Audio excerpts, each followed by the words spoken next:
Atenção! Vai começar agora uma teleaula de processos de fabricação do curso profissionalizante. Este módulo tem um total de 80 aulas. Hoje você vai assistir a teleaula número 9. Bons estudos!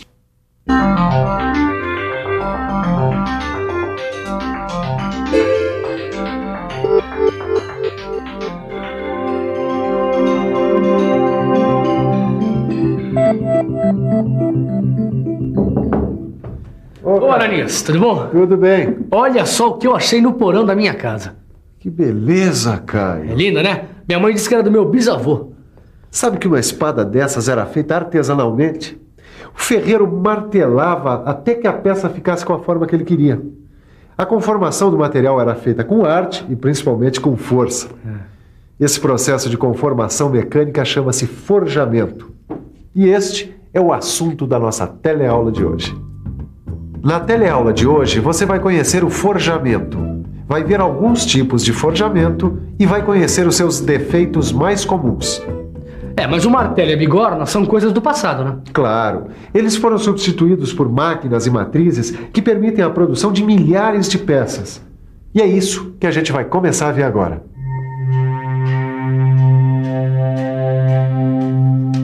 Oi, o que você está fazendo aqui?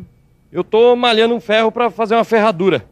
Quer dizer que eu posso dizer que você está deformando o material por martelamento, é isso? Acho que pode, né?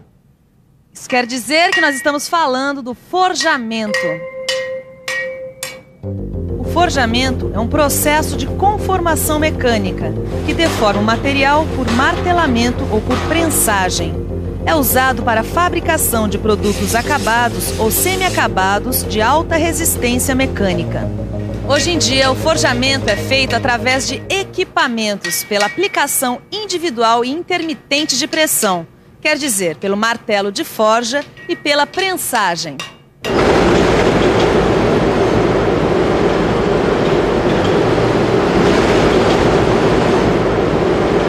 Além da laminação, da extrusão e da trefilação, agora eu aprendi outro processo de conformação mecânica, o forjamento. O forjamento pode ser por martelamento ou por prensagem. Agora, para saber qual é um e qual é outro, a gente tem que ficar por dentro.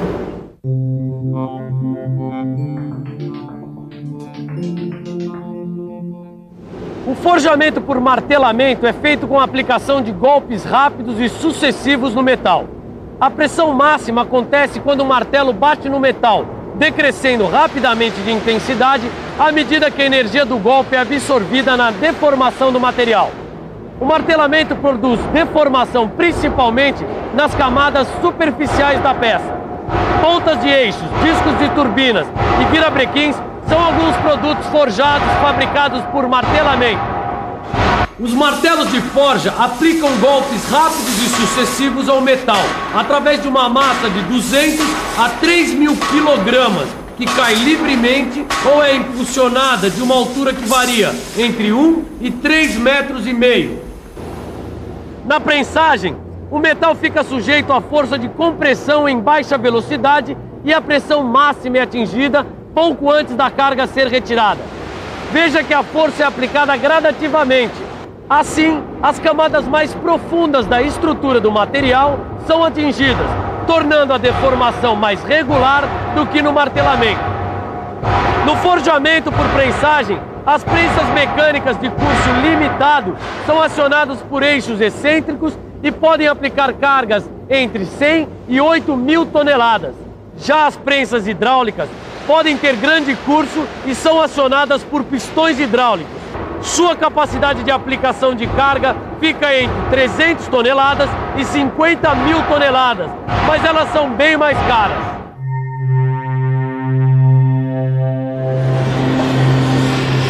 As operações de forjamento são realizadas a quente, em temperaturas superiores às de recristalização do metal. Peças como essa têm que ser aquecidas uniformemente, em temperatura adequada.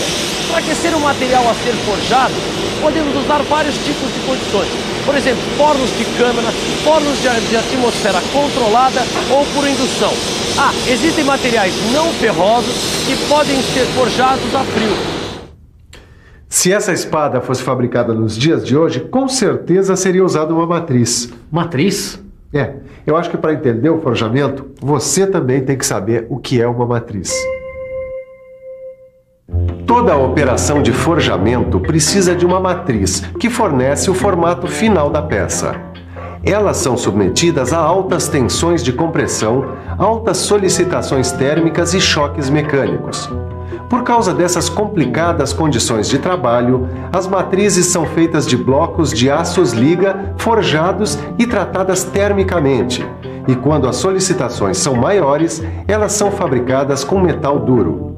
O forjamento é feito em matrizes abertas ou em matrizes fechadas.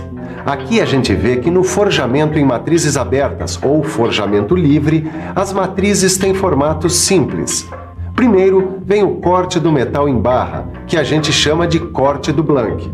Depois de cortado, o metal é aquecido num forno. Aí então é feito o forjamento propriamente dito. No final a peça é resfriada e rebarbada. O forjamento livre é recomendado para a produção de pequeno número de peças, mas que tenham um tamanho grande, como eixos de navios, turbinas, virabrequins e anéis de grande porte. Tá bom, acho que eu entendi, Ananias. Mas dá para ver o forjamento livre em detalhes? Claro que dá. Olha aqui, ó. Aqui nessa ilustração, a gente vê algumas etapas do estiramento de parte de uma barra. Esta é a peça inicial.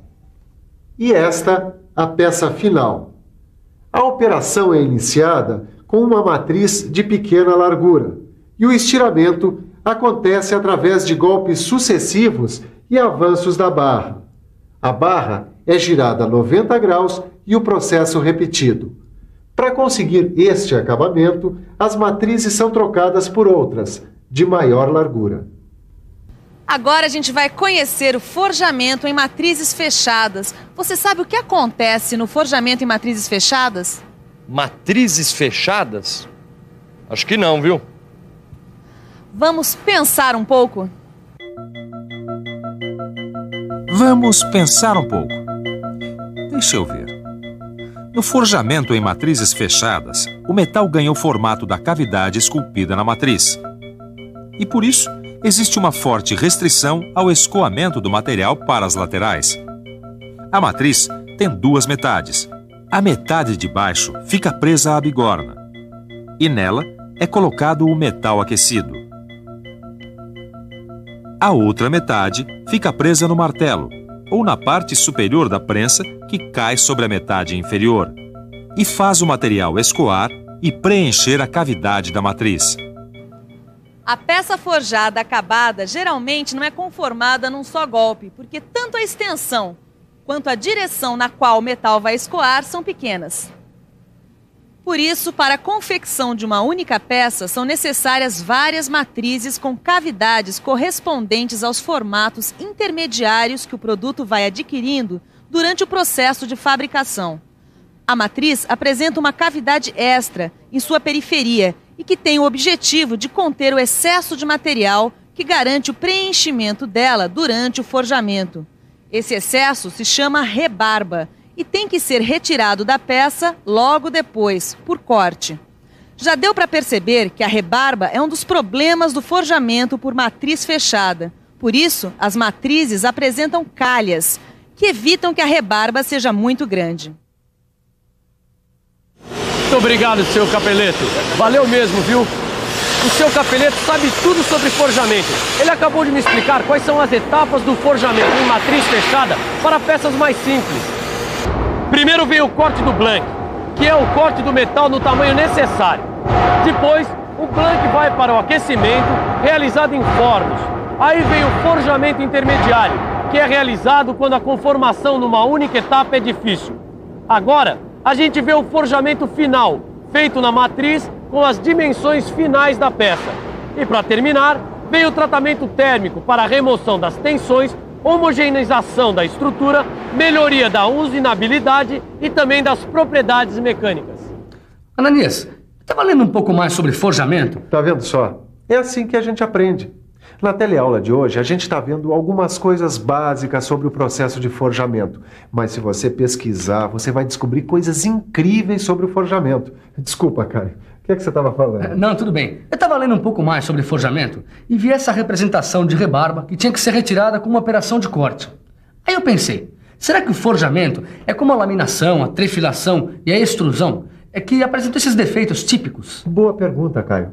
Vamos agora dar uma olhada rápida nos defeitos dos produtos forjados. Falta de redução, que é a penetração incompleta do metal na cavidade da ferramenta. Isso que altera o formato da peça é resultado de golpes rápidos e leves do martelo. Trincas superficiais são causadas por trabalho excessivo na periferia da peça, em temperatura baixa ou por alguma fragilidade a quente. Trincas nas rebarbas ocorrem por causa de impurezas no metal ou porque as rebarbas são pequenas. Elas começam nas rebarbas e podem penetrar na peça durante a operação de rebarbação. Trincas internas, que, como o nome mesmo diz, começam no interior da peça como consequência de tensões originadas por grandes deformações. Outros defeitos, como gota fria e incrustações de óxidos, podem ocorrer nesse tipo de processo. Bom, agora eu vou dar uma olhada caprichada no meu livro de estudos, porque tem muita coisa para aprender sobre os defeitos dos produtos forjados. E não dá para bobear, né? Por que você não faz como o Caio, hein? Pegue o seu livro de estudos e fique ligado. Vem aí a revisão. E atenção, se liga aí que é hora da revisão. Na teleaula de hoje, você conheceu mais um processo de conformação, o forjamento. Viu que o forjamento pode ser feito por martelamento e por prensagem. Aprendeu o que é uma matriz. E viu que o forjamento pode ser feito em matrizes abertas ou em matrizes fechadas. Finalmente, viu alguns defeitos que podem aparecer em produtos forjados.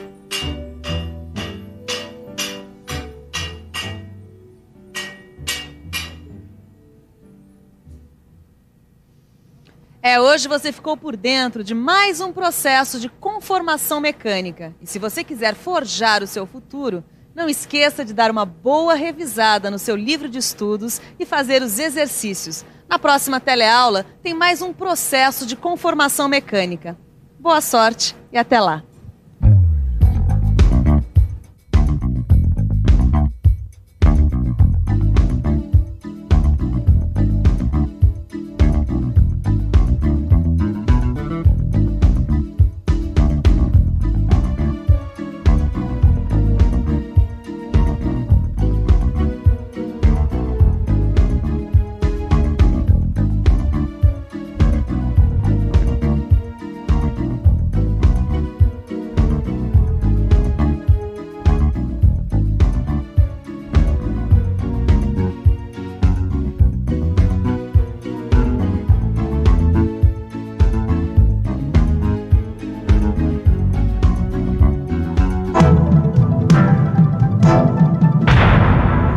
Telecurso 2000, um programa de educação do Sistema Fiesp e da Fundação Roberto Marinho.